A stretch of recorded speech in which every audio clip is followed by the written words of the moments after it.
And welcome on in to the third round of Fantasy Football Podcast. Right now, I'm here with you along with Zach Mallet. Zach, some technical difficulties. This is the episode. Never a good start. But what's going on?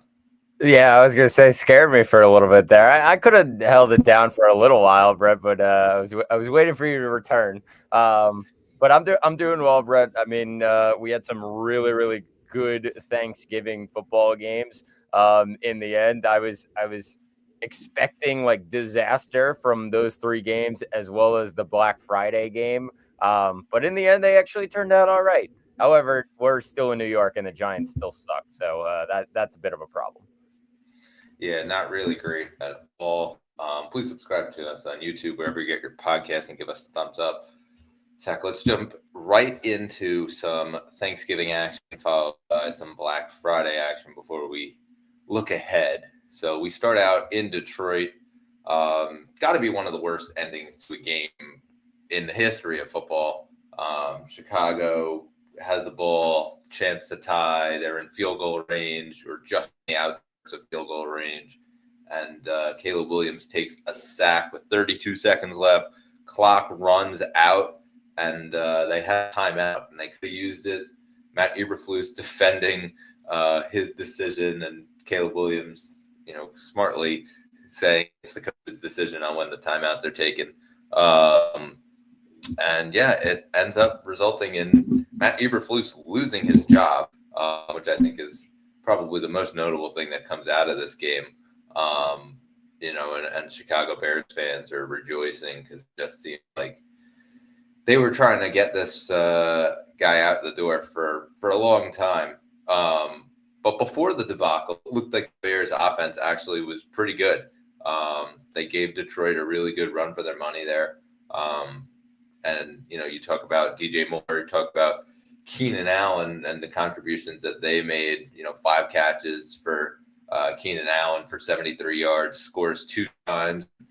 DJ Moore scoring 1 time, 8 catches for 97 yards. And Zach, I think that it has shown that both of these guys can be good contributors. Obviously, we didn't see it as far as Odunze, but as far as those two guys for right now, you could be comfortable with those two guys moving forward.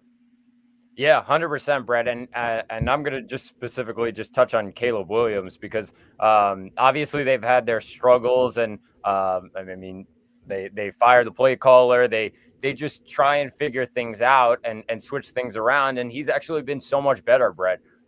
That's 3 straight games with 16 plus fantasy points now. And they are all against divisional opponents. I think that means the most in my mind.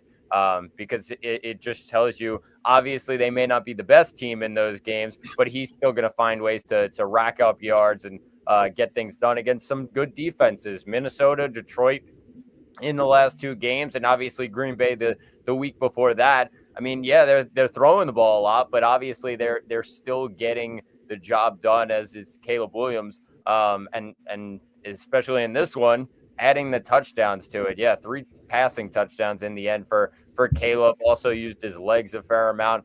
I think when you look at just heading into the playoffs, there are some quarterbacks that I'm just very iffy about right now. And a lot of people are. Caleb Williams could sneak into one of those spots, maybe a week 16 or week 17. He's home against Detroit. He's home against Seattle. Those kind of games, if you're just looking for a quarterback right now to get you over the line one of those weeks in the playoffs, Caleb Williams could be a solid guy who may not be on all rosters right now. Yeah, I think that Caleb right now is out there in like 60-something% of leagues. And so, yeah, he is a guy that can potentially get added down the stretch, and his contributions have started to show. No interceptions on the day, 3 touchdowns, 20-39, which isn't amazing, but also it's not horrible.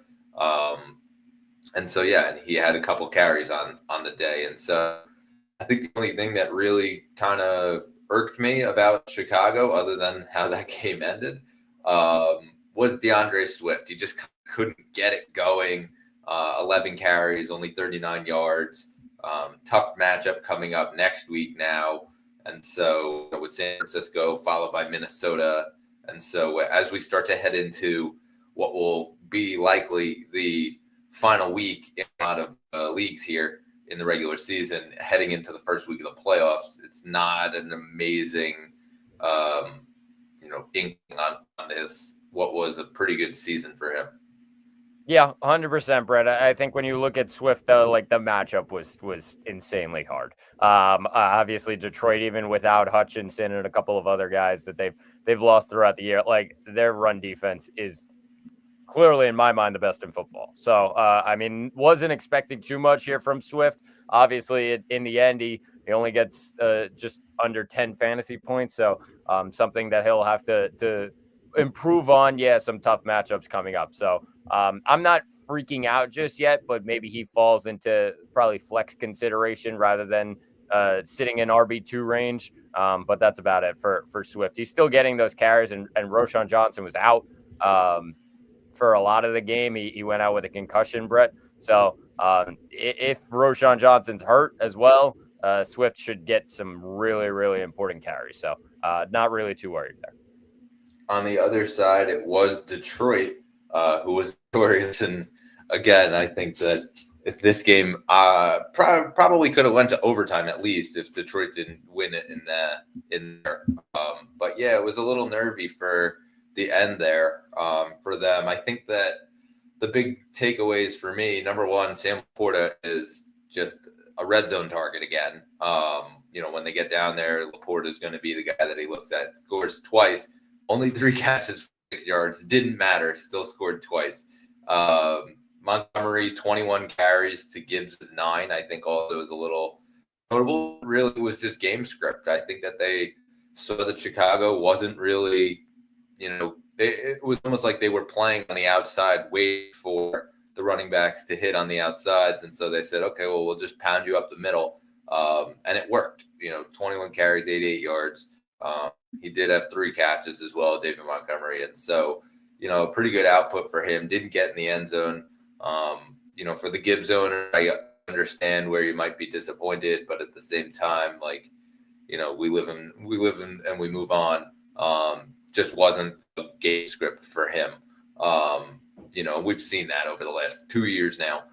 And so moving forward with him, and then Amon-Ra did a really good job of playing up against Amon-Ra, St. Brown. And so he only has 5 catches, 73 yards, which, was not a bad output because he still scored double digits, but obviously not what you were looking for if you were an Amon-Ra owner. I think that, there's still going to be some Jameson Williams, and we saw that in the rushing game a couple times, and that'll be the thing that continues as they try to carve out a role for him. And I just think that this sort of the Chicago Bears, credit them, their defense really just came to play, and they kind of had the right game plan for these guys. So just sort of moving along on the starting your guys, and as we move. Yeah, 100%. And this game could have been a lot more than I think it was 16-3 or 16-0, whatever it was. But they just could not figure things out then after that, Detroit. And you got to give credit to the Chicago Bears, who just kept fighting.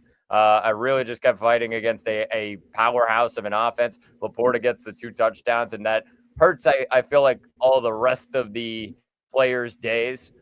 With Montgomery, you got Gibbs, you got Amon-Ra, and Montgomery was probably the only one next to Laporta there. But not worried. These games happen. Of course, that's what happens when there's so many mouths to feed in an offense, and that's what we saw on Thanksgiving Day. So not really worried about those guys, and they should be really, really top options heading into the playoffs. All right, let's jump right to the next one here. And this one actually looked way, way, way different than what the score ended up being at the end of the game. Dallas defeated the Giants 27-20. It just kind of looked like a thrashing. The Giants just couldn't get anything going against the defense. But then again, on the other side of the ball, the Cowboys' offense just was not good. It just wasn't. Rico Dowdle was, an animal, and they kind of just kept feeding him the ball. Cooper Rush couldn't move the ball that much. And so Rico Dowdle, 22 carries, 112 yards, and a score.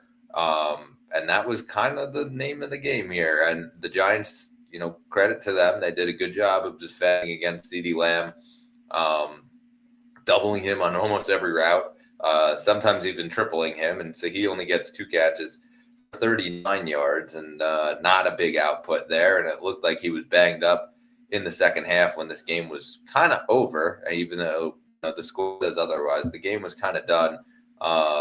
And they pull out CeeDee Lamb and, no sort of injury designation and nothing from the team afterwards. So something to monitor heading into next week. But yeah, I just think that as far as the Cowboys go, when it comes to CeeDee Lamb, that's the big question mark for me. What's the status on him going forward? And that'll sort of dictate rest of what's happening here. How about them Cowboys? And we talked just a couple weeks ago about them having one of the top picks in the draft, and he's going to go out and he's going to get Travis Hunter, and then the Washington game, the Giant game, and now it's a different story. So now he's playing against Cincinnati. Now they're going to play Cincinnati next week, and so we'll see what happens. But yeah, like I said, it's all about CeeDee.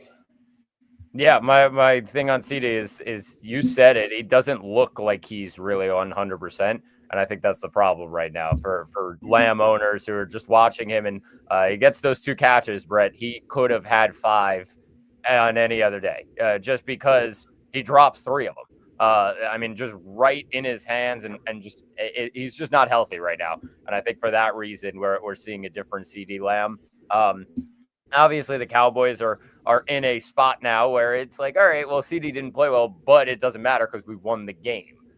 They're all of a sudden winning games now, like you said, and because of that, I'm looking at the Cowboys and saying, all right, well, they'll have good games here and there. Dowdle got the game here. I think it's all just based on matchup, whoever they're playing, and looking at Cincinnati, they got some weaknesses on their defense, and the Cowboys maybe to take advantage of that. But I think when you're also looking at the Jake Ferguson in this game, I think that does make me a tiny bit worried on a guy like CeeDee Lamb. I know game script I just mentioned, but even so, this guy could have gotten 12 targets, 13 targets. He got 6. And yes, credit to the Giants for some good work on defense, but even so, it's CeeDee Lamb in the end, Brett. Other side of the ball, the Giants go with Drew Lock, and it came right up until Thanksgiving morning for that decision to be made, and the warm-ups and all of that on the field. Tommy DeVito can't go, and so Lock gets it. And to just sum up Drew Lock's performance, I think it speaks best to our Dynasty League, where the third quarter had just started, and he was dropped by a team in the middle of the game. Just not good. It just wasn't good. And finishing with a not awful score line down the stretch, and it sort of was garbage time, and say what you will, but not a good performance from Drew Lock. I think that it was Malik Neighbors or bust for most of this game here. He found Theo Johnson 5 times, who was the second most, but then Theo Johnson goes down with what looks like a season-ending injury, according to Dable. And then they couldn't really run the ball. They gave it to Tyrone Tracy, but it seemed like Dallas was very prepared for that. 9 carries, 32 yards. He scores the touchdown after Drew Lock has that magnificent run, and they rule him not in. And so, yeah, Drew Lock, of course, also scored a touchdown, which I think changed his stat line completely from a fantasy perspective for the 6 points that you get for a rushing touchdown. But yeah, this Giants offense is just broken. Malik Neighbors, a couple drops on the day, had a great quote afterward saying, I could have 8 drops, but keep throwing me the ball. And so, I think that's going to continue to just be the name of the game. Throw it to Malik and see what happens. It's like the movie Kicking and Screaming, Pass the Ball to the Italians.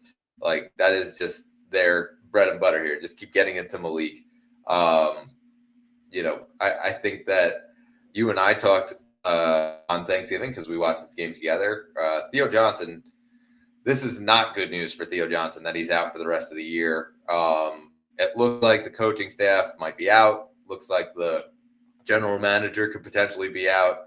Now Theo Johnson, who started to look like he was coming around a bit, now he's done for the year, and they're going to go into next year potentially with an entirely new group of people in management. And so I think from the dynasty side of things, if you don't have room on an IR spot, like, he is droppable. And I don't know that he will be picked up until maybe mid next year, just based on the situation. I know, like, it pains me because it was like coming to this year, we were hearing about Zabel, and he was comparing him to Gronkowski and showing him videos of Gronk, and that was a whole storyline in training camp. It's just it's not good till they get a quarterback. I don't know that anything's going to change. Obviously, news last week with Daniel Jones, and we'll talk about him in a few minutes here, of his landing spot. But yeah, not great news for Theo Johnson from the dynasty side of things. Yeah, definitely fair, Brett. And just touching quickly on Neighbors. I mean, 15.3 fantasy points in the end. And some people would be like, oh man, another week in Malik Neighbors. I am fine with that. I'm fine with that. 8 receptions, 13 targets. He got 69 yards. He also had a rushing attempt for 4 yards. Like, when you look at Malik Neighbors overall, what's the one thing holding him back? You would say probably touchdowns. But with his quarterback situation, I'm going to expect that there's not going to be a lot of touchdowns from Malik Neighbors. That's part of what makes him maybe on another level, and maybe into like the top 10, top 5 of wide receivers.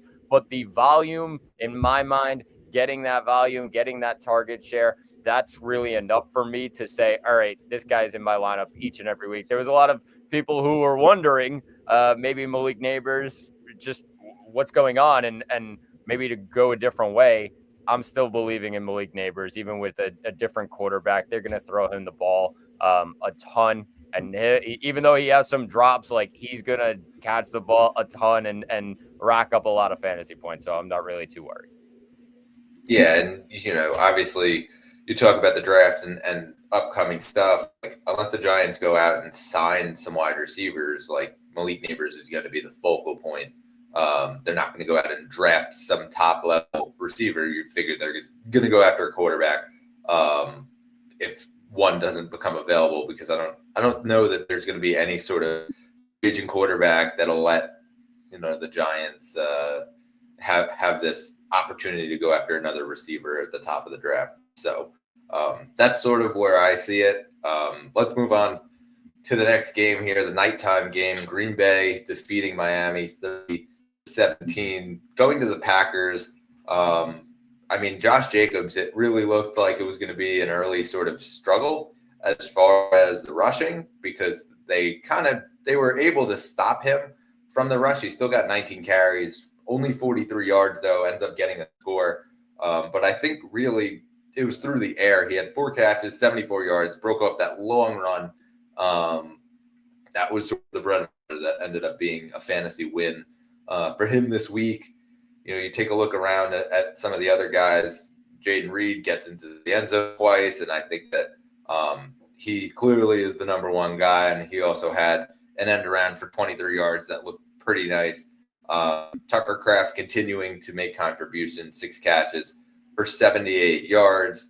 And then Christian Watson, I think, also had a pretty good day as well. Couple of catches in space, got a lot of yards, 67 on the day.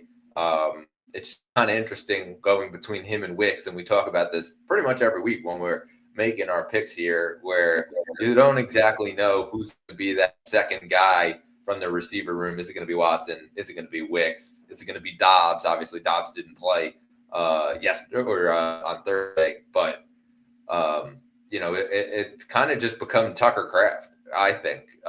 If you have Tucker Kraft, you're putting him in your lineup pretty much every week. He's become a very regular receiver there at the tight end position, and then Jaden Reed. And so, Wicks, Watson, I think it's still, you can stash them, but I don't know that until one gets hurt or isn't playing, I don't know that the other one becomes some sort of must start.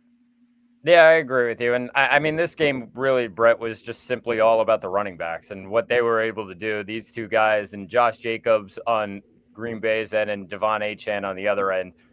Jacobs didn't have like a lot of yards in the end, but it was more about the receptions for both of these running backs that really got their fantasy points up in the end. Jacobs, of course, got a rushing touchdown, though, that really helped them out. And right now, RB1 so far in this week 13. And when you look at Devon Achane on the other side, Brett, I mean, 8 receptions on 9 targets, 56 yards, and a touchdown. That is just a normal day for Devon Achane. The amount that they're throwing to him out of the backfield. He did have 7 carries, but it only went for 14 yards. I think when you look at how Green Bay was able to do it in the run game, like it's not really a shocker in my mind that Achane's yards were so low. They kind of gave it to Mostert a little bit more at that point for some carries, and he didn't do much more with it. But the receptions out of the backfield for Devon Achane really makes him each week a must start and a really important guy heading into this playoff stretch, Brett, because they need Devon Achane, the Dolphins do. And if he's racking up these receptions, these amount of receptions, I mean, this guy's going to put up a ton of fantasy points heading down the stretch here. Yeah, totally agree with that. I think, as far as the receivers go, Jonnu Smith at the tight end position, another amazing performance, 10 catches, 113 yards on 11 targets. And, you could argue that most of those catches were on that final drive, but it didn't really matter. Still boosted the value up. Tyreek Hill gets kind of bailed out by that final drive. Catches one for like 35 yards and then ends up scoring a touchdown on, a deflected ball up in the air, and Hill was right there.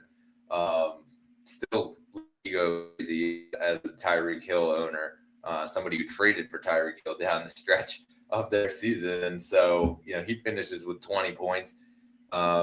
And Tua looked good. Listen, I think Tua throwing the ball 46 times, obviously, is kind of what you want with this Dolphins team. And we haven't exactly seen that going forward. And I think the biggest thing for me in this game versus the other games that Tua has played is he's throwing it down the field.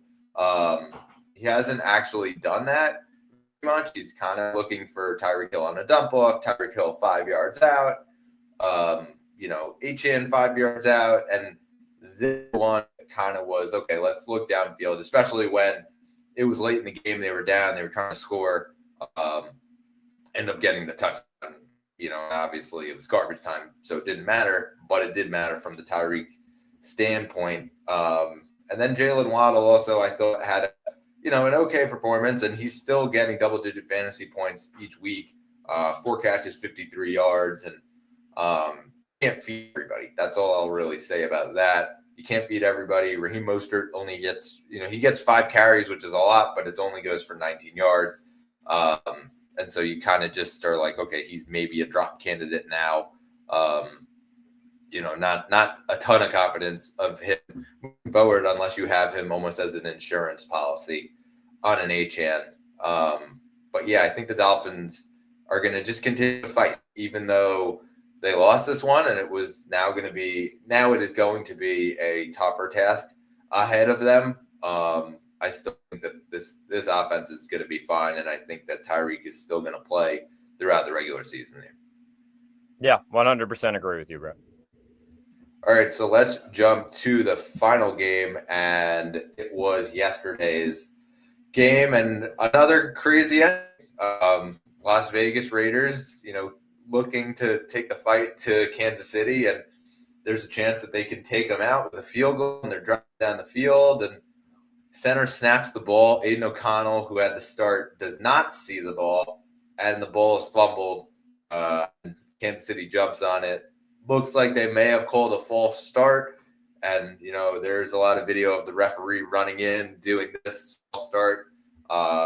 They end up going with an illegal shift as the call, and that's a live ball foul. So Kansas City gets the ball, takes the knee, and takes a playoff berth, and they are the first team to clinch a playoff spot here in the 2024 season. Let's start out with Kansas City. Wasn't an amazing performance for really anybody. Okay performance for Mahomes. Kelsey got his 7 catches, 68 yards. He had 13 targets, which I think is the most notable of anything. Didn't get a score. D-Hop didn't get a score either, 4 catches for 90 yards. Worthy didn't get a score, 5 catches for 54 yards. And the guy who gets the score is Justin Watson with 1 catch, and it was a 6-yard catch. And so nobody scores. And, I think that's just, an underwhelming performance here. Credit to the Las Vegas defense. But yeah, I just think this is one of those that we've seen these kind of games from the Chiefs in the last little while here, and it just sort of continued here. Yeah, I mean, it's the name of the game with the Kansas City Chiefs. Just a lot of options that they could go to on offense. And now we're talking about a team that most years the last couple of years, we were looking at them and saying their running back room, all right, well, they're going to rely on this guy and just kind of call it. The other guys are not going to really have too much of an impact. Brett, this is kind of the first time in a little while that we're seeing Kansas City with a committee. We got Pacheco and Kareem Hunt there, and I think when you look at that, and our problem in the end as fantasy owners with committees is just taking points from each other.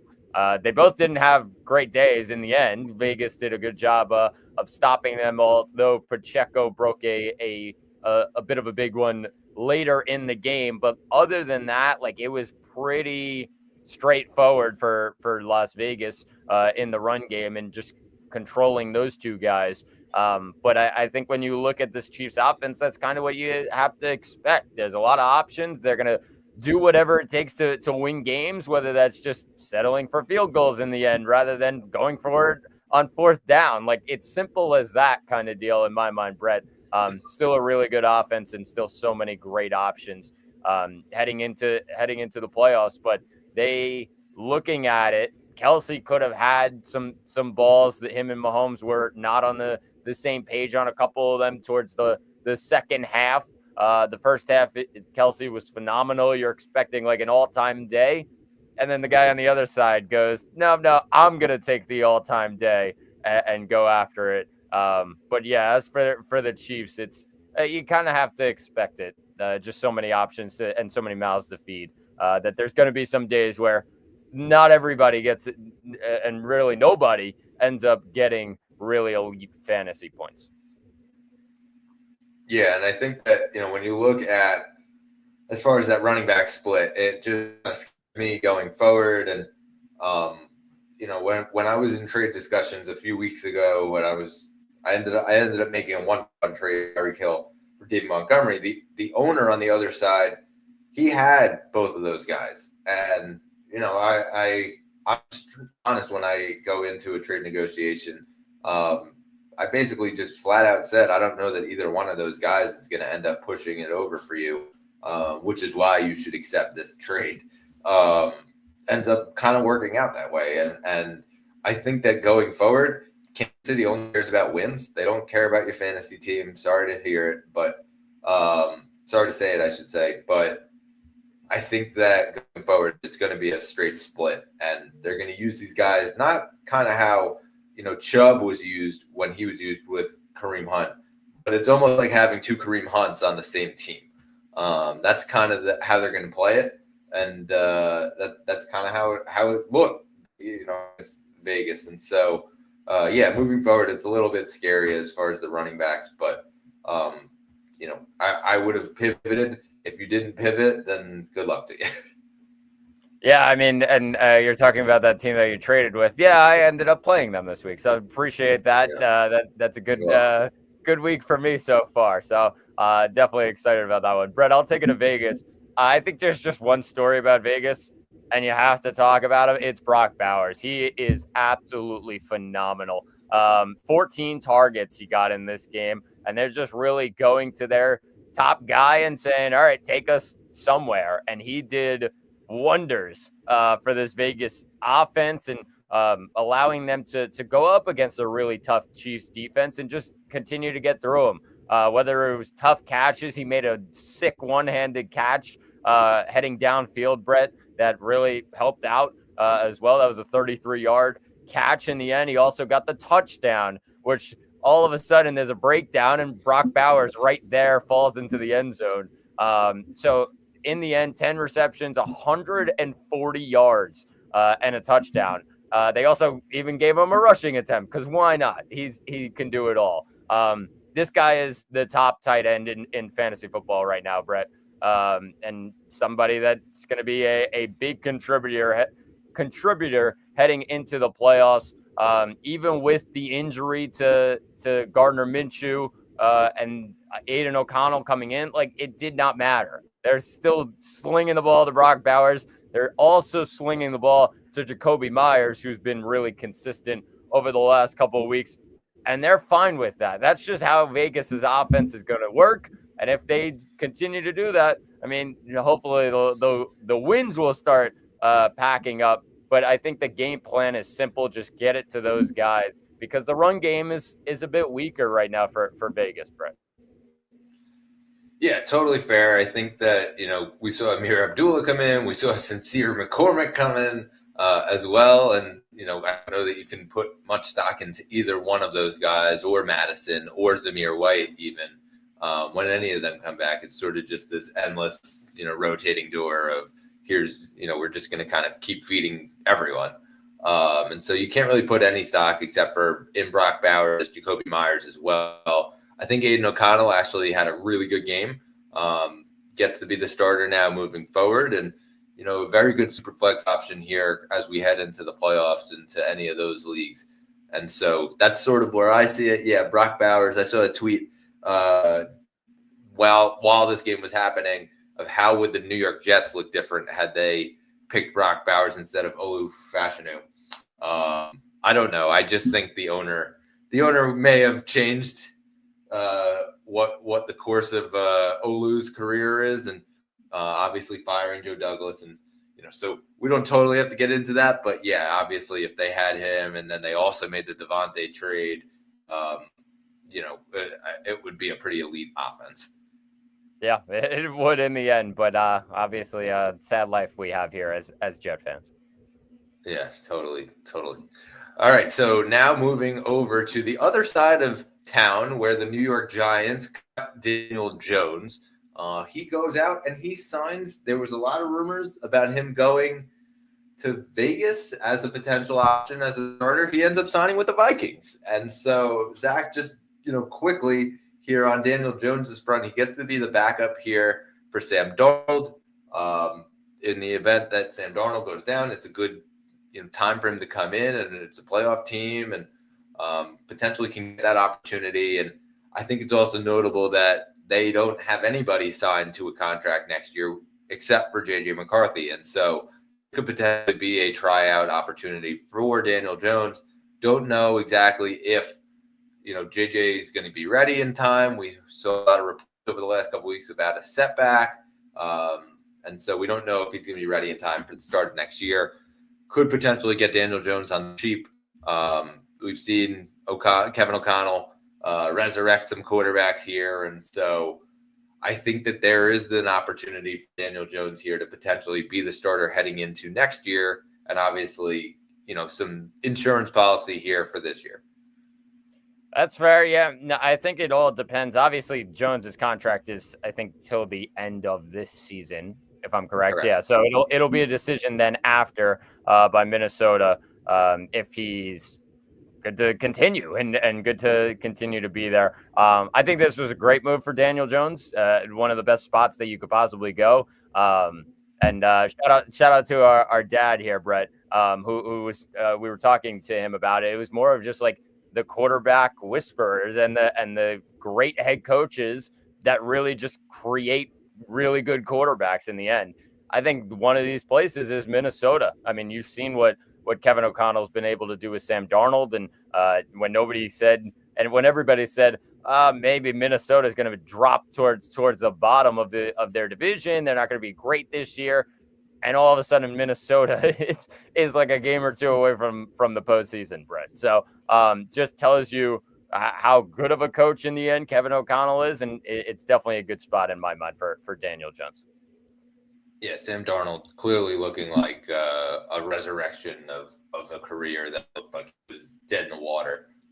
So yeah, I think that the opportunity is there for Daniel Jones to have the same sort of path. Yeah, 100%.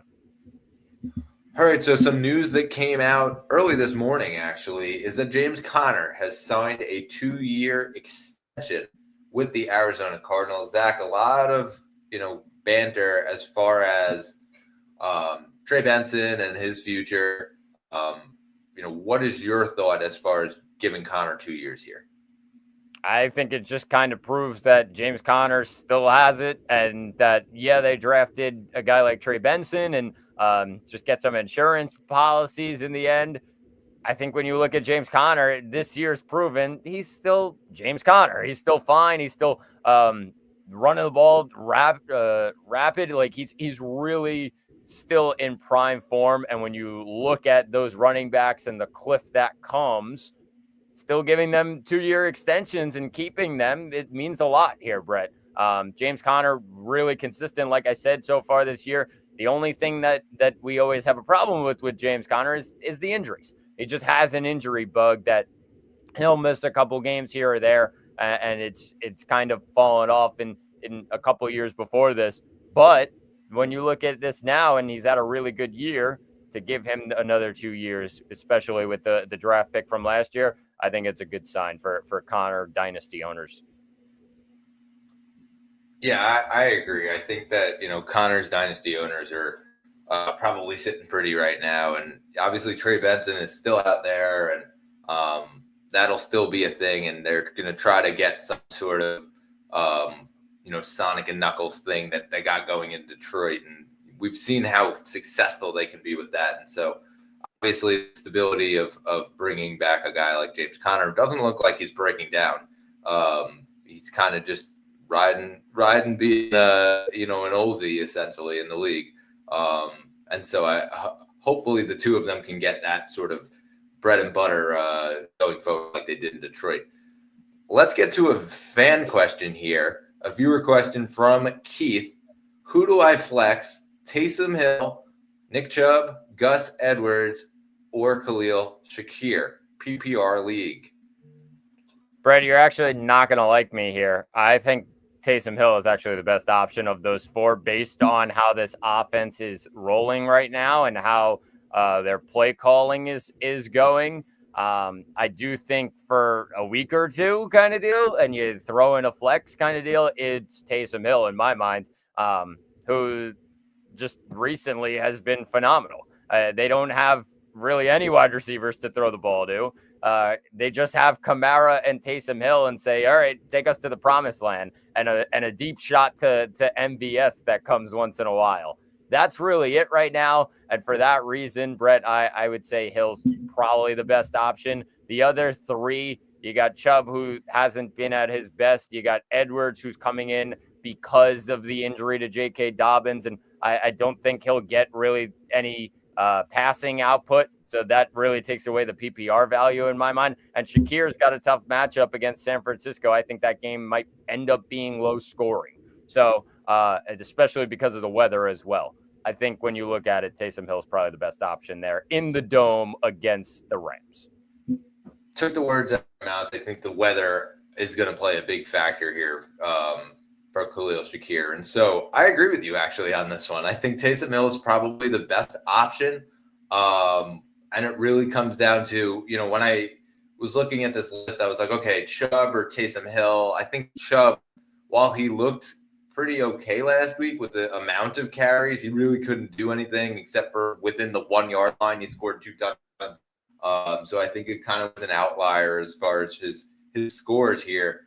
So yeah, I'm taking Taysom Hill as well. And as far as Chubb goes, he kind of becomes, touchdown dependent, but it's more desperation than anything, I would say. Yeah, 100%. All right, Zach, so let's jump right into our standouts. And Zach, there was no bigger standout last week than Saquon Barkley. 26 carries, 255 yards on the ground, 2 touchdowns.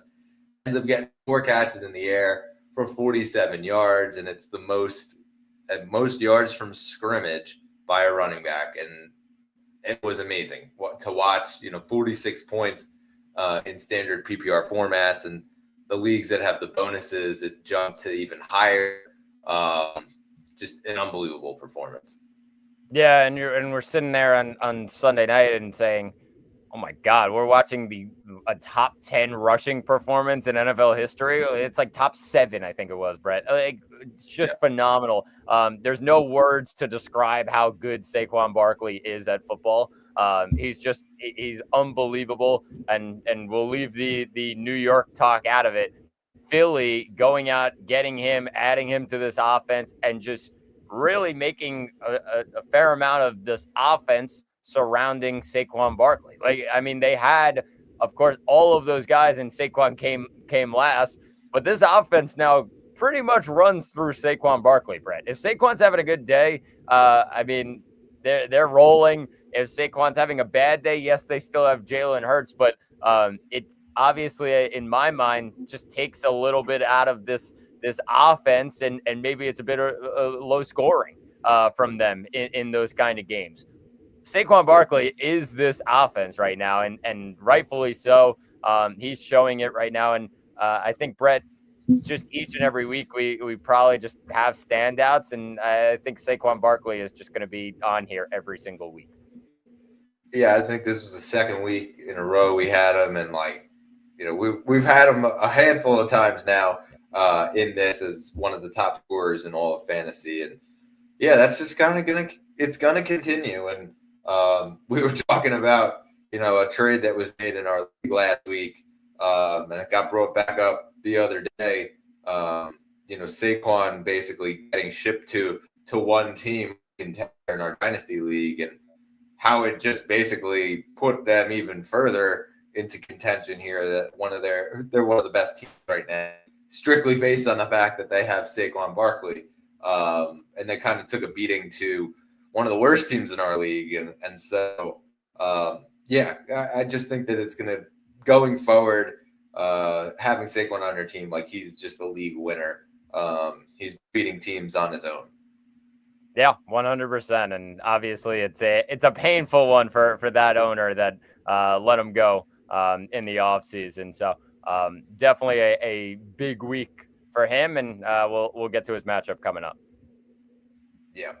And then our second standout here is Jordan Addison. Zach, 8 catches, 162 yards, and a touchdown. He had 9 targets, finished with 30.2.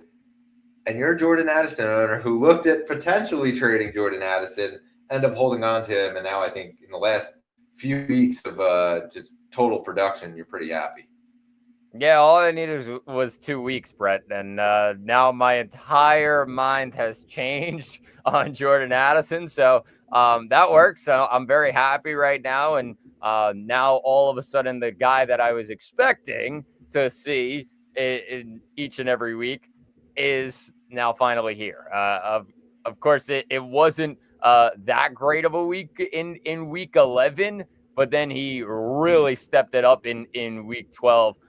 But from where it's been, just 4-point games here and there, I think this is a really big game for him to really start proving his point as just the number 2 in this offense, and a guy who, if Justin Jefferson's doubled on a lot of plays and Hawkinson is getting his touches, Jordan Addison can get involved as well. And I think that's a big part about this offense. We were also saying that maybe Sam Darnold didn't fit really well with Jordan Addison. Maybe that was a problem.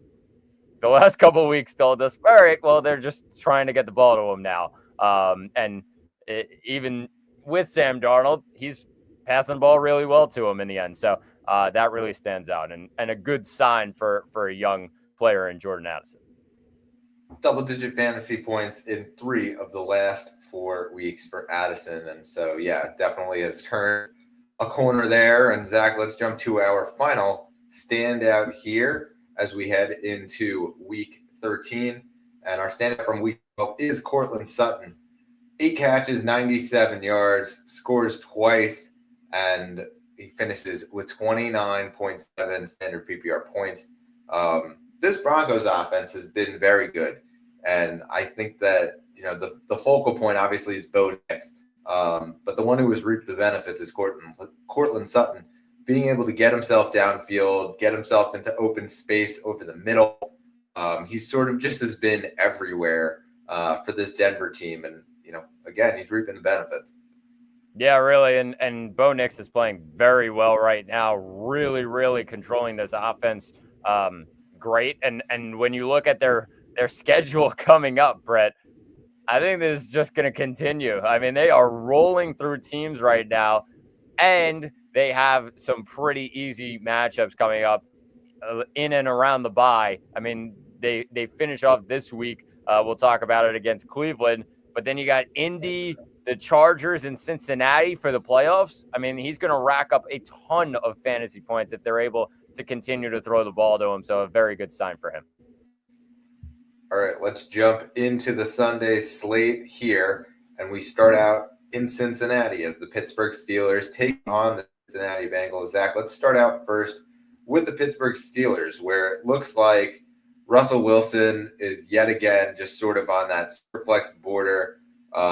They've sort of just been one of those middle-of-the-road offenses, ranking 16th in pretty much every stat. And so, literally dead in the middle. He's a super flex start for me.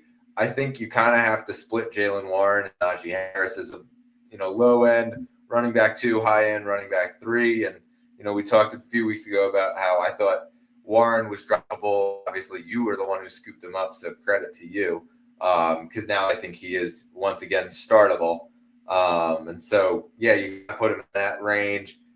I would say George Pickens, you got to put him in your lineup. Pat Freiermuth is sort of a low end tight end 1, and it sort of just depends on what your options are. And then I would say Calvin Austin is probably a stash candidate right now at this point because I think he's just been getting the workload here.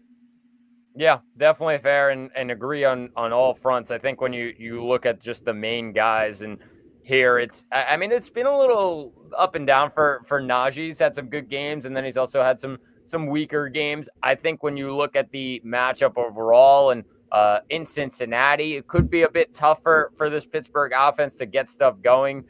So I'd limit expectations just a little bit, plus the fact that he has Jaylen Warren right there with him. I would say that they're both flex plays. The only lineup lock in my mind right now is George Pickens, Brett, who's been consistently great with Russell Wilson. So I think when you look at that, minus the weather game in Cleveland, I take that out of it. In just regular games and with Russell Wilson, he's been really, really strong. So definitely should have another solid game here in Cincinnati, whose pass defenses let up a ton of yards to a lot of wide receivers. And then on the other side of the ball, Cincinnati, I think you kind of just got to start your guys here. Burrow, Chase Brown, Jamar Chase, Higgins. You're rolling all of them out there. Yeah, 100%. Start your guys.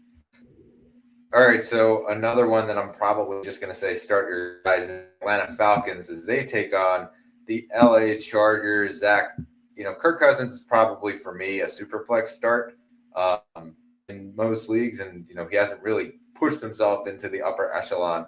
But if you are in a super flex league, you're rolling him out there. Beaton as well, Drake London as well, and Darnell Mooney as well. Kyle Pitts, listen, I think that in tight end premium leagues, he's been able to prove himself. But I think that in regular formats, you've sort of, if you have him, you've moved on to somebody else, which is why I say just, don't roll him out there unless you have him in tight end premium leagues. And that's sort of the name of the game for the Falcons there. Yeah, 100% agree with you. He's really out of that tight end 1 range now, Kyle Pitts, and I think you're really just relying on the rest of those guys, and Mooney's probably taken his biggest spot. Kyle Pitts, when it comes to targets, he's really taken over some of those targets next to Drake London. On the other side of the ball, the LA Chargers have Justin Herbert at quarterback. When we've talked about him in the last couple of weeks of how it's been really, really good for him, and he's actually moving the ball downfield. Ladd McConkey is probably been the benefits the most of them. And I would say Will Dissly also has kind of propelled himself into this tight end 1 range, probably towards the lower end. But he is a guy that I am giving consideration for this week. So him, McConkey, and Justin Herbert. I would say Gus Edwards is probably, high-end running back 3, like a flex option, I would say, depending on what your league status is. Kamani Vidal, I think, is a good stash candidate moving forward. But as far as the other 2 guys, Quentin Johnston, Josh Palmer, it's just been very inconsistent for me. So I'm not putting them out there. I'm intrigued by both of them and the ability for them to get open down the field, ability to get in the end zone as well. But that's not a game I want to play, especially here late in the season where you're trying to chalk up some wins here to get into the playoffs. Yeah, I mean, the only guys that I'd really truly be relying on here is Ladd McConkey and Justin Herbert. I can understand some people. We had a viewer question about Gus Edwards. I would put Gus Edwards, in to that spot as well, just creeping in more so, but really as a flex in the end. I think when you look at this offense, they're going to look to throw the ball. I mean, they've proven that, coming in, everybody said, they're just going to run the ball. They're going to run the ball. It's Harbaugh's offense. They're going to run the ball. They have thrown the ball so much, Brett, and Justin Herbert is reaping the benefits of throwing the ball in his offense and getting it to his top guys. I think when you look at Gus Edwards, he could fall into the end zone. Yeah, he's going to get some of those early down touches. But I think when you look at the other plays that this offense has, I think Kamani Vidal could get a lot of those touches as a pass catcher out of the backfield, and that would take away a lot of what Gus Edwards' value is for this week. I could see both ways of it, both sides of it, but really the only lineup blocks, like I said in my mind, are Herbert as well as Ladd McConkey. And you talked about Will Dissly, another guy who's definitely an option if you have an injury or something and looking for a tight end. All right, moving to our next matchup here. Jacksonville, they host Houston. Zach, let's start out with Houston. Again, same name of the game here. Start your guys. Stroud, you're putting him in there. Mixon, you're putting him in there. Nico and Tank Dell both go in there as well. I said John Mechie is a stash candidate. I think that he is probably droppable right now. It's just been very inconsistent. And as you try to shorten your bench, I don't know that that's the insurance policy I'd be willing to invest in. I'd much rather, if I was going to invest in an insurance policy, go after a guy like a Dameon Pierce on that team than I would a John Mechie. Obviously, Nixon is the focal point of that offense. And so if he were to go down, having a Pierce on your team would probably be more valuable than that. And then there's Dalton Schultz, who I probably am staying away from. The Jacksonville Jaguars haven't been great at defense, but they have been good against that. So for Schultz, I'm probably benching him this week. Yeah, definitely fair. It should be a big week, I would say, for a Nico Collins who's going up against this weak Jacksonville secondary. And I think that's really the reason for Mechie not being a real flex consideration anymore and more of a drop candidate. Nico Collins coming back and really just taking a lot of those touches away, and as well as Tank Dell right there next to him. But Stroud, who I've just been so against this year, Brett, because the fantasy points have not been good enough, finally had a week last week where you're like, all right, well, he's throwing touchdowns, he's getting some production. If he doesn't do it this week, then heading into the playoffs, I'm really worried. I'm actually putting my belief back into him this week. CJ Stroud in my lineup against Jacksonville. I mean, this defense is woeful. So if he cannot get the job done, I'm going to be very worried overall. But it's just a perfect matchup in the end. So I think when you look at it, Stroud just kind of has to be right in lineups. Yeah, I agree. I think that, Stroud has turned a corner here, and we'll see if it continues down that path. But certainly the quarterback that we saw from last year rather than the one that we saw at the start of this year. On the Jacksonville side of things, I think that for Trevor Lawrence, you haven't been starting him, and he's a super flex start at best. And then I would say, as far as the other guys, I think the only sure thing you can put in there is Evan Ingram, who's certainly a tight end one. Brian Thomas has been, hit and miss, and it kind of depends on the game script of what's going on with the running backs. So while I'm putting him in, he's probably a lower end wide receiver 2 for me this week.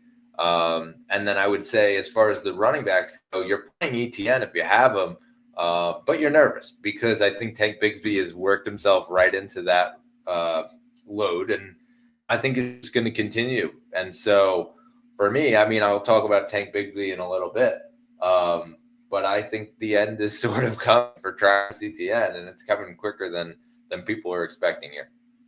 Yeah, Brett, I think the only reason I'll continue with Brian Thomas and this week is because of the last game that they played against Houston. I remember it earlier in the year, and I think it was week 3 or 4, where he had a really good game and ended up getting a touchdown in the end. I'm expecting some of those game plans to like come back for Jacksonville and just go back to the drawing board, because it's not been pretty so far for them, and just trying to rack up some wins for some confidence here. And it's a divisional game, so they'll go for it. I think Thomas and you mentioned Evan Ingram. Those two guys are really the only ones that I'm trusting in my lineup. I cannot really pick between the running backs. It's just hard right now, and neither guy has really stood up and has been great. So they're going up against a tough Houston front as well. So that's not going to be a great day for them, I don't think. All right, moving on to the next game here, Indianapolis at New England. And Zach, let's start out with the Colts. Josh Downs has been ruled out for this week, and so looks like Michael Pittman will be the number 1 receiver there with Pierce and Adonai Mitchell. Anthony Richardson, I would say, is a quarterback 1, and you're playing him in your lineup. Jonathan Taylor as well in the running back spot, obviously. And then I would say Pittman, you probably have to start him this week, and it's, he's probably a wide receiver 3. But I would say you probably have to start him if there's a week to start him. It is this week with Downs out. I don't see Pierce and Adonai Mitchell factoring in as much, and so I would put them a peg down from where Pittman is. And, they are like low-end flex options, and that is a thing. But in a week where every team is playing, I don't know that I'm putting those 2 guys in my lineup. Yeah, 100% agree with you. And Richardson is just on the border, I would say, of QB1, QB2. So depending what your situation is, maybe a Brock Purdy, who we'll see what the story is, he may play. That's kind of where your decision is coming from for a guy like Richardson, in my mind. I think when you look at the rest, you mentioned Taylor's going to be in your lineup, of course, although it's been very, very poor recently for Jonathan Taylor. Hopefully gets a bounce back game here against New England. As for the wide receivers, though, you mentioned no Downs. And I think, when you look at Pittman, it hasn't been great. So he's still like on the border of like a low end wide receiver 2 into like a flex or wide receiver 3. And you're kind of you're hoping for something. He does have Christian Gonzalez up against him this week. And obviously there's probably going to be a shout out there, I would think. And hopefully Pittman can kind of take advantage of Gonzalez and maybe get one on him. On the New England side of things, I think that the only sure start here is Hunter Henry. And, I think that, as a tight end 1, he's able to produce targets there. Ramondre Stevenson just has been hit and miss. And so I think Antonio Gibson has been kind of the thorn in the side as far as where he's getting the ball as opposed to what he's doing when he gets the ball. And so Ramondre, while you're playing him, he's probably a low-end running back 2, high-end running back 3, right on that border. And so I would say Drake May is a super flex as he has continued to be throughout the year. And then I would say Pop Douglas right now, he's been battling some injuries, so kind of have to monitor what's going on there. But he is just simply a flex option and nothing more. Yeah, I mean, I agree with you. And this offense is not really insanely like a sexy offense in the end. They just don't have really too many guys that you're saying, all right, I got to put them in my lineup. Ramondre and Henry, I agree with you. And then Drake May has been good enough right now, but still outside of one quarterback leagues. He's more of a super flex option in the end. All right, so we travel down to Minnesota or up to Minnesota for the 1 o'clock start versus the Arizona Cardinals. Zach, let's start out with the Vikings here. Obviously, you're kind of just rolling out your guys, I would say, as far as Aaron Jones, Justin Jefferson, Jordan Addison. I think you got to play him this week and continue that hot streak. And TJ Hawkinson. I think the only one who's more questionable than anyone is Sam Darnold, and it just kind of depends on who is your other quarterback and what is that situation, because he's probably right on that border as far as the low end quarterback comes. Yeah, 100%. And we also had some quarterbacks that already played this week, Brett. So like that definitely changes some minds on it. But he's a super flex option in my mind. I would just keep him out of the one quarterback range just based on everybody's playing this week. And there's a lot of options, of course, at quarterback. On the Cardinals side of things, Kyler has proven to be a very high-end super flex option out, and I think that continues here. Or has it been? I should say he's kind of bounced around between high-end super flex and low-end quarterback one. Some credit. Probably a high-end super flex this week, though. I would say with the tougher matchup. And then I would say James Conner, you're rolling him out there, and you're rolling out Trey McBride. I'm a little iffy on Marvin, and I just think that it's been this hit and miss year for Marvin Harrison Jr., and obviously teams have done a really good job of doubling and, again, sometimes even tripling him, and he hasn't been able to do what he did at Ohio State.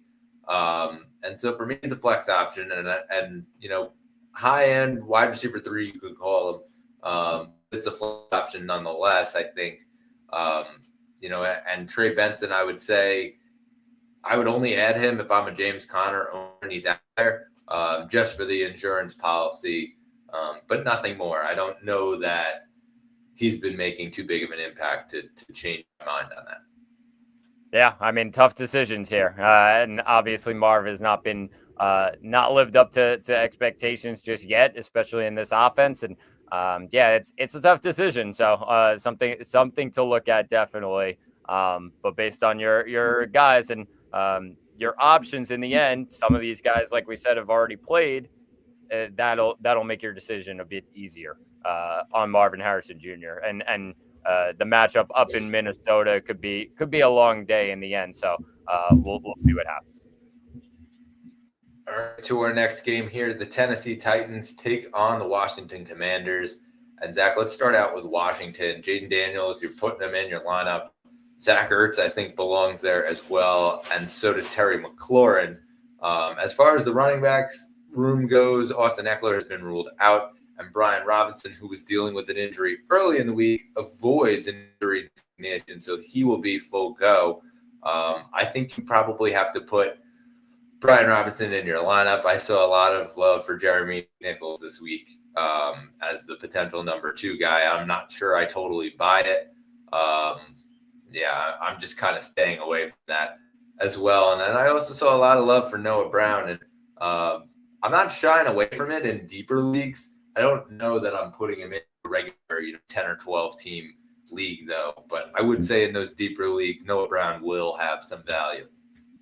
Yeah, I mean, for me, it's just simple. Start your guys here. And it's really the top 4 in my mind. In Daniels, Robinson, McLaurin, and even Zach Ertz, Brett, who you talked about last week, is just like he's really in there. And I'm actually putting him in tight end 1 range. I just think he's going to get those targets and some of those guys. It really comes down to decisions and based on who you have on your team. But Zach Ertz, in my mind, is a very solid tight end option, similar to a Will Dissly, who we talked about earlier. And a Hunter Henry as well. So like he's just right in that range. And it really just comes down to decisions of who you want to start at tight end. But Zach Ertz, in my mind, is with the other 3 in deciding there. And it just continues to show. I mean, I talked about it last week, but you sort of get that tier in the dynasty community where you're like, okay, these are going to be the first rounders in our rookie draft. There for sure. Everything else, I think, is just a total question mark. We look at down the line of guys who were second-round picks. Ben Sinnott was like this stud coming in. Doesn't matter. It doesn't happen for him. Trey Benson, same thing. Opportunity now is not there. Blake Corum, we haven't seen him at all. And so, Marshawn Lloyd obviously dealt with injury, but for the time he was there, didn't matter. Josh Jacobs, he's the for sure guy. Just down the line, I think that, kind of speaks to my strategy in Dynasty, which is screw the draft picks. Unless you're at the very top, the rest of them don't matter, and try to trade for sure things as opposed to going off and getting a potential, hey, maybe this guy becomes what this other guy already is. That's sort of the name of the game, and that's sort of what makes Dynasty fun. But Zach Ertz certainly has put water on the fire that was Ben Sinnott. Yeah, that's definitely true in the end, Brett. And I'll bring it to the other side for Tennessee, who haven't had like too many standouts here. But it's really simple of like Tony Pollard and Calvin Ridley are the guys, and everybody else is just in their flex or super flex options. I think that's really it right now. Nick Westbrook-Akine's had his long touchdowns in each and every game, Brett. I said last week, I believe, I was like, nope, I'm not believing in it. It's going to stop here. And of course, he got another one. So that's just another just boom or bust kind of option. It's very similar to an MVS like we always talk about, Brett. But he is getting some targets here from Will Levis, and they like to throw the ball downfield, and they have been doing so. A guy to just keep an eye on if he just continues to rack up long touchdowns. Tajay Spears is questionable heading into this matchup, and so I think that, if he doesn't play, Tony Pollard becomes a must start in this one. And, while I'm probably putting them right even on each other, the edge still goes to Pollard, especially if Tajay Spears does play, where I think he still is not going to be at 100%. Calvin Ridley, you kind of just got to roll him out there, and he's going deep and continuing to catch balls. And so he's going to be in my lineup as well. And then Will Levis, I would say, is probably a super flex start, but nothing more than that. Zach, let's jump to the New York Jets as the final game here in the 1:00 window. And with the Jets, Aaron Rodgers continues to be a super flex option. But I would say, other than that, you start those three guys on there. You're starting Garrett, you're starting Devontae, and you're starting Breece Hall. Yep, that's it. Pretty simple for the Jets this week, and looking to actually get something going against Seattle this week. Yeah, and on the other side of the ball, we have Kenneth Walker, who you're obviously going to be rolling out there, as well as DK Metcalf and JSN. I don't know that I'm putting any of the other guys in there. I can understand people going and pointing at Geno Smith and the Geno Smith or revenge game. He's probably more a high-end quarterback 2 than he is a low-end quarterback 1 for me this week. This defense, yes, they have had their flaws. However, I still think it's a tough matchup here for Geno, and if the line can protect him, then they'll be fine. But we've sort of had to see Geno make some mission-like plays, for the last couple of weeks here. And so that's the only thing that kind of scares me as far as that goes. The Jets' defensive front has actually been the only thing that's been really good there. It's actually been opposite of what it was last year, where it looked like the secondary was the thing that was really good. It's kind of the opposite. The defensive front is the thing that is good right now. Yeah, Brett, and obviously we're looking at this matchup and saying, all right, well, a team that likes to pass a lot, and the Jets have been weak in the secondary, it seems, in the last some odd weeks or so, and those wide receivers are jumping up boards, the Metcalfs and Smith and Jigbas of the world. Lockett, I think, is questionable right now, but I think expected to play. So it could be a long day for the Jets secondary if they don't hone in on those guys. And for that reason, Geno, you mentioned he's on a border. I would just say he's a super flex option, and that's it. Just based on there's a lot of other quarterbacks playing in the end. All right, moving on to our next matchup here, the 4:00 window. Tampa Bay, they travel down to Carolina. Actually travel up also. That's the second time I did that. They travel up from Tampa Bay to Carolina, as I learned my geography here, to take on the Panthers. So let's start out with the Panthers. I think that Bryce Young has sort of righted the ship where you can probably comfortably start him right now as a super flex option. Chuba Hubbard, you're putting him in your lineup. He's just been kind of the only thing going for this offense, though, and he probably is a low-end running back one. That's kind of it. I know that there's the Xavier Legette people, there's the David Moore people. I don't know that I'm buying into any of those. Certainly not buying into Jonathan Brooks at this point. And Jalen Coke out, and that kind of was the guy that was the hot guy coming in. And, he's not going to be playing, and so I don't know that I can put my stock into anybody here moving forward other than Chuba. Yeah, I agree with you. It's just Chuba right now, and I'm sure they're going to try and get Brooks a little bit involved and get him some touches here. But other than that, like, Chuba's still going to get his yards. He's still going to get his touches. He's still going to probably get his touchdowns because that's what he does. And I think for that reason, just continue to start him.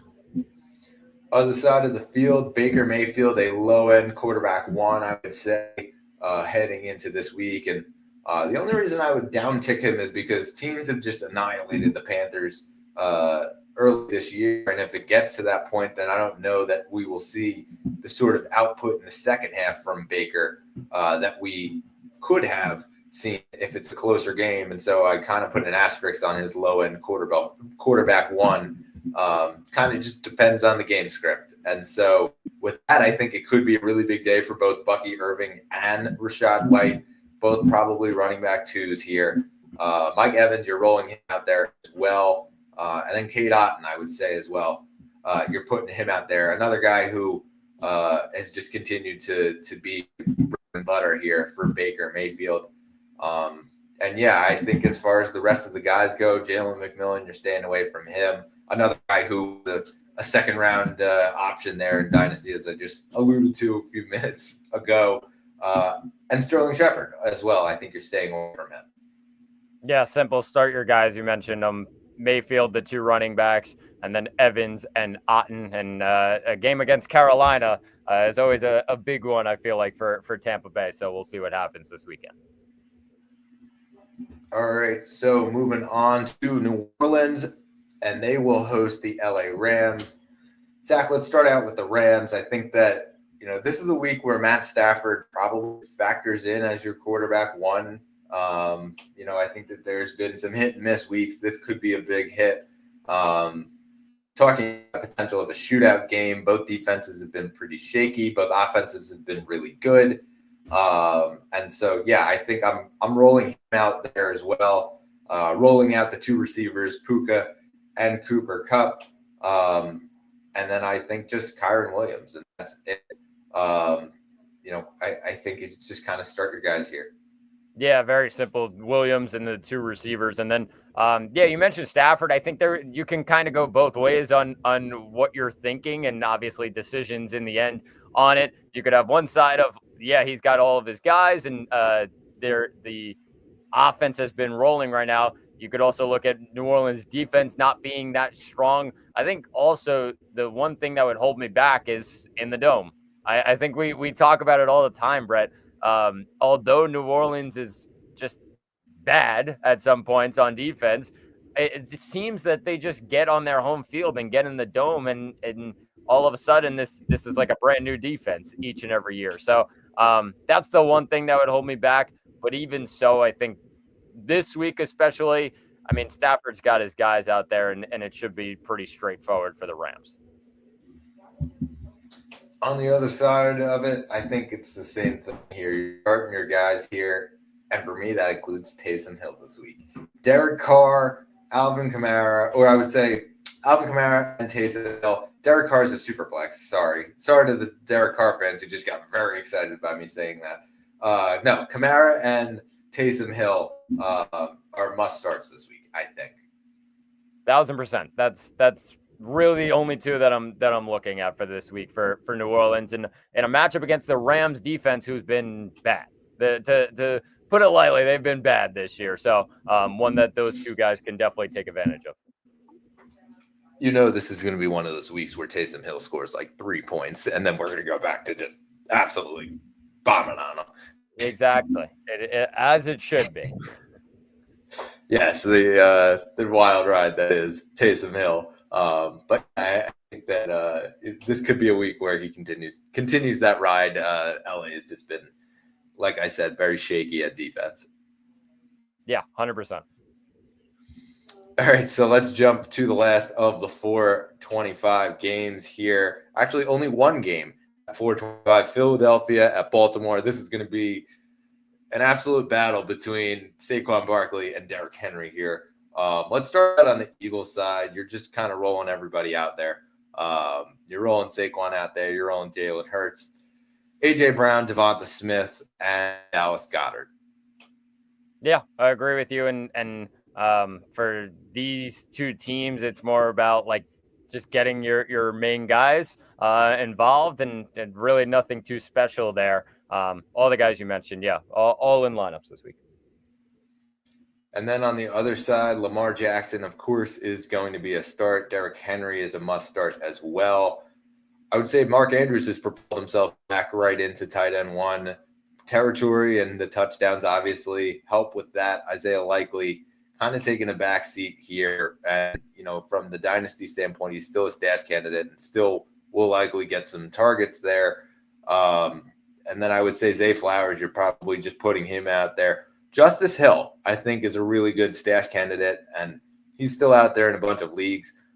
He's been really good when they've gotten the ball, and obviously they're feeding Derrick Henry right now. But if anything were to happen to Henry, a really, really high-end insurance back is Justice Hill. And then I just think as far as Deontay Johnson goes, for the people who are holding on, you probably can safely drop him. It doesn't look like there's going to be any kind of role. When we talked, the dysfunction of the Jets, it kind of reminded me of when James Robinson was like this absolute stud, and the Jets were like, okay, we're going to go out and trade for this guy. And everyone was like, okay, this is going to be really, really good. And then he did nothing. Yeah, really, in the end. And I think when you look at these two teams and just the offense that Baltimore runs, it doesn't fit a guy like Deontay Johnson, and more so Rashad Bateman, who's been getting those long balls when they're throwing it deep downfield. So agree with you. Start your guys here, and the main four definitely for Baltimore: Jackson, as well as Henry, and then Flowers and Andrews should be in your lineups this week. All right, let's push forward here on Sunday. Football should be a good one. Should be a snow game here in Buffalo. And they called out already for the Shovelers. It's coming down pretty good. We saw some photos from practice at the stadium where it was already snowing. And so, don't know exactly what the name of the game is going to be here as far as is it snowing during the game? Does that lead to, less running or more running and less passing? But it should be kind of interesting. Let's start out with the 49ers here coming into a game at Buffalo. And for me, I would say you kind of have to tick down everyone just a touch. And I don't know that I'm putting them too much, because obviously if you have a McCaffrey, you're still playing him. If you have George Kittle, you're still playing him. I just kind of downtick Debo and Jawan Jennings just a touch as far as the expectations. And that goes with Brock Purdy as well. And obviously we'll see if Brock Purdy ends up playing. If he does play, then you kind of have to play that game early enough where you can put another starter in, because it is a nighttime game, and that's sort of the risk. So unless you have a Bo Nix or a Jameis Winston who are going the night afterwards, I think you kind of have to evaluate, do I want to play Brock Purdy and take the risk? Or am I just going to play it safe and go with somebody who I know is playing in the early game? That's sort of the decision. If he does play, I peg him in as that low-end quarterback one, high-end quarterback two, though. Like I said, McCaffrey, Kittle, you're putting them both in. Juwan Jennings is probably a low-end wide receiver two with the weather, and I would say Debo's probably a high-end wide receiver three with the weather. And so take that with what you will. I probably am still playing them, because I think that they're going to have to get them the ball. I just think a guy like George Kittle might benefit more, and a Christian McCaffrey might benefit more from short yardage targets here. Yeah, 100% agree with you. And I think when you look at this game overall, I'm in the tough spot of a decision, Jawan Jennings or Darnell Mooney. They're just right there next to each other. But my concern comes with the weather now. I think the weather up in Buffalo, obviously I'm hearing about it more day by day. That is just, there's so much snow. And that's going to be hard for wide receivers to really get involved. It could be more of just a jamming in running back game, or even the tight ends as well. You mentioned George Kittle there. So I think it's a simple one from the start. Your guys in terms of the tight end, the running back, and and probably the quarterback. I would say if Purdy plays, you're probably going to end up starting him, because I think he's probably your number one, unless you got you mentioned like a Bo Nix. I think that's really the only case where you wouldn't. But in most cases, if he plays, he's in your lineup. Even so, like I think he could get the ball out to McCaffrey and get some yards there as well. But even the short yardage and a Kittle touchdown kind of deal will help a Brock Purdy this sort of week in the snow. But yeah, it's tough right now to really decide on those wide receivers, Jennings and Debo. And Debo has not been fantastic this year. So there's a lot of question marks there if you're even putting him in your lineup at all. So that's still a big question there, Brett. But this one should be a very interesting game. And why not? I'll take us to the other side with Josh Allen as well as James Cook. And you also have Dalton Kincaid, who's going to be in your lineup. And or Dalton Kincaid is not playing, actually. He's out. He's out for this one. So it's just finding out about that. Dawson Knox probably not in your lineup here, especially because of the snow as well. But it could be a Dawson Knox, like, oh, maybe can get into the end zone because it's short yardage, give the ball to the tight end. I think that's really like the only hope for Dawson Knox in this game. I think it's more so getting your running back involved and allowing Josh Allen to really run the ball and get through the San Francisco defense in the snow. That's really what it comes down to. But as far as the wide receivers, it's the same in terms of them versus San Francisco. The Keon Coleman's of the world, like you're just deciding who you really, and the Khalil Shakirs, you're deciding who you really want to go with based on this snowy matchup here, Brett. Yeah, I think that looking at it, it's been well, just to jump back a touch, I actually went with Anthony Richardson in my lineup over a Brock Purdy just because I don't want to play that game, which is why I sort of used that example. But as far as the Bills go, yeah, I think I'm down ticking all those guys as well. And Shakir and Amari Cooper and Keon Coleman all right in the same sort of range of each other. And I would probably say Cooper's slightly less than the other two. But they're all low-end flex options for me right now. And it really goes down to the weather, where they were just probably just simply flex options for me if there was no weather. Yes, obviously he's going to have to try to find a way to throw the ball, Josh Allen. They're not just going to give the ball to James Cook on every single down, you would think. But hey, as a James Cook owner, if the opposite happened, then that would be pretty okay with me. You're rolling out Allen as sure things, and I would say yes, like you said, Knox is a streaming option simply from the touchdown equity and can he get in the end zone.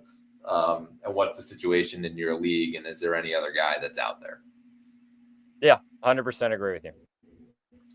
All right, so we jump to Monday Night Football. Browns at Broncos. Zach, let's start out with the Broncos. And obviously, I think the only two sure guys that I am putting in my lineup are Courtland Sutton and Bo Nix. I would say Javonte probably on the lower end of the flex options for me, only because McLaughlin, Estime have both factored in as well. So yeah, it sort of just depends on your situation. But I think I'm staying away from Javonte again. Yeah, I mean, it's fair. I think when you look at this matchup against Cleveland, like it's tough. Their run defense has been tough, and when you look at the matchup overall, I think when you look at these teams, it's Bo Nix and Cortland Sutton who are going to really be the story of this game, and that's for Denver, and on the other side, it'll be for the Browns as well as the passing game to help them keep up in this game. But pretty simple for Denver. I agree with you that Javonte, you can kind of go back and forth with it, but Bo Nix and Cortland Sutton are probably going to be in your lineup. Obviously, based on quarterback situation we talked about already. I think when you look at Denver, though, like the defense is a big one in my mind this week. I have them in a lot of leagues that I'm just relying on them. Although Cleveland's offense has thrown the ball a lot and been maybe a tough opponent, I do think Denver's defense has been so strong, even against tough opponents, and definitely a team that I'm looking at this week. All right, and then on the Cleveland side of things here, I think that Cedric Tillman right now there's no reporting. He hasn't practiced all week as far as clearing concussion protocol. Reports have not come out yet from today, and so if he does not get a full practice in today and clearance from a independent neurologist, he will not be able to clear concussion protocol in time for Monday's game. So kind of just put it on the radar there. And for there, I'm going to say probably stay away from the Cleveland Browns this week. It's a really tough matchup with the Broncos, and I would have said that Tillman probably could have ended up as a flex option. And I would say that, if he's not there, then Jerry Jeudy is in there instead as the number one receiver, and he would be a flex option as well in that standpoint. And I would say Nick Chubb also flex option, Jameis Winston still low end super flex for me, and nothing higher. And then David Njoku hasn't been amazing because I think they've really kind of tried to go after them. And the Broncos have also done a very good job this year against tight ends. So he's probably a tight end too for me this week. Interesting. I think Njoku I'd still put in lineups because obviously he's been a number one for a lot of teams and continue to roll with him. But other than that, yeah, Jerry Jeudy's probably a flex play. And that's about it for the Cleveland Browns. I think just the tough matchup in Denver on a Monday night. Denver's defense, I mentioned, has been really strong this year. Not going to be an easy one for the Cleveland Browns. As they look to pass the ball a ton, and that's going to probably have to be their MO once again. But I just think they're going to run into a wall that is the Denver defense. So we'll see what happens on Monday night. All right, Zach, let's jump into the final stretch here. We start out with lock of the week. These are guys that are outside of the top 20 in consensus rankings, and you should start the lineup. Last week, you took Jameson Williams to Jawan Jennings and 11.8 PPR points to my 9.0, and you have once again tied up the score here. We are at 5-5, and so Zach's your pick. Yeah, and Brett, I'm gonna go to just like based on matchup here, and I'm going with the Tampa Bay Buccaneers and Rachaad White. I couldn't pick Bucky Irving; he's in the top 20, so we're gonna go with Rachaad White because I think he's gonna have a great game as well. You talked about the running backs really having a big game here, and the scoreline maybe running up. I think these guys are just gonna go to town on this Carolina defense that has not been good against running backs, and for that reason, Rachaad White sitting just outside the top 20. I'm going to go with him to really go to town on this defense and try and get things going for this Tampa offense that still making a push towards the playoffs here. They need to rack up wins and obviously keep things close in the South. And Rachaad White, I think I'm expecting a big day for him against this Carolina front. And for me, I am going to take Darnell Mooney. I think that LA is going to have their secondary's hands full here with a full, suite of weapons here. And obviously in Bijan and in Drake London as well. Darnell Mooney, he was on that injury report right before the bye week. Seems to be good now. And so he's just sort of been a reliable target for Kirk Cousins here. And so I'm taking Darnell Mooney here. I think that there is the opportunity he could finish up in the top tiers of wide receiver 2 numbers. I love it as a Darnell Mooney decider right now against Jauan Jennings. I love to hear that. All right, now we head over to ones to watch. These are guys who are owned in less than 50% of leagues who will end up being a waiver target next week. Last week, I took Zach Ertz, and that ended up working out. You took Hunter Henry, who finished with 9.4 PPR points to Zach Ertz's 15.8, as we both went with the tight ends. And are we going to go with tight ends this week? I'm not sure. I'm up 6-4 in the standings, and I'm not going to go with a tight end this week. And I kind of alluded to this guy earlier here, Tank Bigsby. I think that the end is sort of near here for Travis Etienne.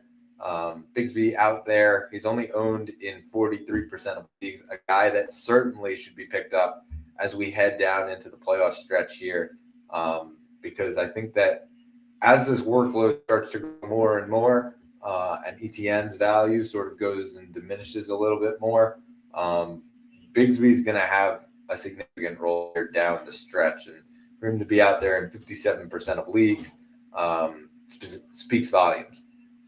Yeah, no, it's fair. And obviously Etienne's really struggled so far this year, and Bigsby could get those big touches. So we'll see what happens. Brett, I'm going to go with the tight end because why not? They keep rolling.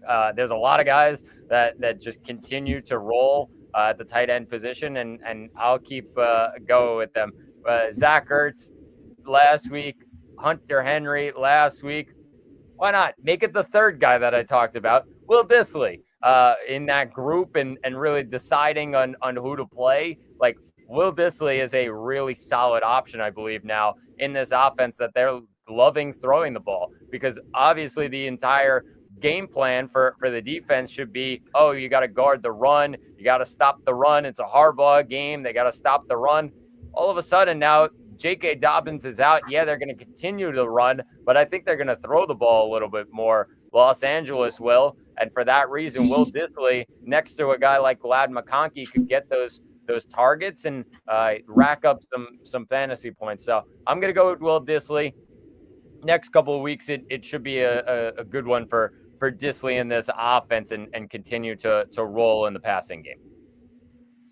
Yep, and it is a good target because I think that Will Dissly has proved himself to be a pretty good target in that offense, and we'll continue to get the workload here moving forward. Zach, we are just 1 week away from what will be the final week of our regular season, and the second to last week in some other leagues here. It's just kind of crazy how quickly the season has gone. And we're all fighting for playoff berths here.